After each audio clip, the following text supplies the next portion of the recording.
নমস্কার বন্ধুরা, শুভ সন্ধ্যা। বুঝতেই পারছো শীতের বেলা সন্ধ্যাবেলা কেমন কেমন ওয়েদারটা কেমন হয়ে গেছে, মানে শীত শীত পড়ে গেছে। আমি সোয়েটারটাও পরে নিয়েছি। আজ তোমাদেরকে দেখাবো যে, আর তোমাদেরকে না সবাইকে দেখাবো যে আমরা আমরা সবাই তো খেজুরের রস খাই, যে খেজুর গাছ কীভাবে কাটা হয় বা কীভাবে রস পাড়া হয়। তা চলো তোমাদেরকে সেই ভিডিওটা দেখাই, তোমরা পুরো ভিডিওটা দেখতে থাকো। আর দেখো, আমি সবে আসলাম কাজ থেকে এসে ভাবছি না একটা ছোটো একটা ব্লগ ভিডিও বানাই, অনেক দিন ধরে করা হয় না, সেটা এখন করব। তা চলো যাই করি।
তা দেখো বন্ধুরা, আমার এই ভিডিওটা যদি ভালো লেগে থাকে তা লাইক, কমেন্ট, শেয়ার, সাবস্ক্রাইব করে দেবেন। আর পাশের বেল আইকনটি অন করে দেবেন, যাতে পরবর্তী ভিডিও ছাড়লেই তোমাদের কাছে যেতে পারি।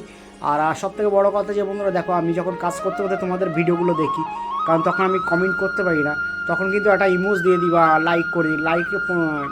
ভিডিও দেখার শুরুতে আমি একটা করে লাইক করে দিই, তারপর আমি ভিডিওটা পুরোপুরি দেখার পরে একটা হার্ট বা কোনো একটা কমেন্টে করে দিই। কারণ আমি কাজ করতে করতে আমি তোমাদের কমেন্ট করতে পারি না, এই কারণে আমি, অনেকেই বলে আমার ভিডিও দেখে না, আমাকে কমেন্ট করে না। এইসব আমার সম্পূর্ণ ভুল কথা বন্ধুরা। আমি সবার ভিডিওই দেখি, কিন্তু সেটা আমি কমেন্টটা করতে পারি না, কারণ কাজ করতে করতে আমি ওটা কমেন্ট করা হয় না। কারণ কাজ করতে হলে যেন আমার মাল কেটে যাবে, মাল কেটে গেলে মালের ডেবিটটা আমার নিজেরে দিতে হয়, যার জন্য আমি মেশিন চালাতে আমি কখনও কমেন্ট লিখতে পারি না। যার জন্য আমি এটা লাইক বা হার্ট ফাট দিয়ে দিই। তা বন্ধুরা, নতুন যারা আমার চ্যানেলটি দেখছো, চ্যানেলটি সাবস্ক্রাইব করে আমার পাশে থাকবেন। আর পাশে বেল আইকনটি অন করে দেবেন, যাতে পরবর্তী ভিডিও ছাড়লেই তোমাদের কাছে পৌঁছে যাবে। অবশ্যই করে চ্যানেলটি সাবস্ক্রাইব করে দেবেন। ধন্যবাদ বন্ধুরা।